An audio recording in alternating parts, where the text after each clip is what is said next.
Layman's evangelical fellowship విశ్వాసమే విజయము అనుదిన ధ్యానములు August 24వ తారీఖు. ఆకర్షణలు అనాకర్షణలు. వారి నోటికి నీవు సమీపముగా ఉన్నావు గాని వారి అంతరింద్రియములకు దూరముగా ఉన్నావు. ఇర్మియా గ్రంథము 12వ అధ్యాయము 2వ వచనము. ఈ ప్రవక్తలు సత్యం యొక్క లోతులకు వెళ్తున్నారు కనుక వారు ఎలాంటి వ్యాఖ్యలను చేస్తూ తారతమ్యములను ఎత్తు చూపించగలుగుతున్నారు.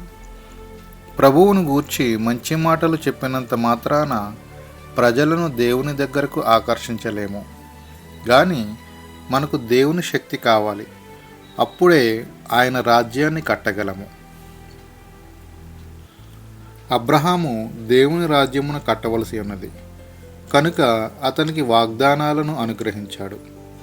అయితే చాలామంది ఇవ్వబడిన వాగ్దానాలను నిర్లక్ష్యపరచుదురు. మారుమనసు పొందినప్పుడు ఏ వాగ్దానాలు నీవు పొందావో జ్ఞాపకము చేసుకొనుము. మారుమనసు లేకనే దేవుని కొరకు గొప్పవాటిని చేయాలని అనేకులు ప్రయత్నించి అపజయం పొందుతారు.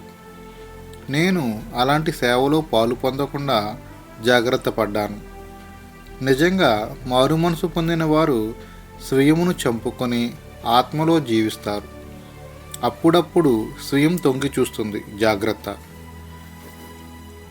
పనికి కావలసిన ధనమును సమకూర్చడానికి దాచబడిన ధననిధిని ఇస్తానని దేవుడు వాగ్దానం చేశాడు.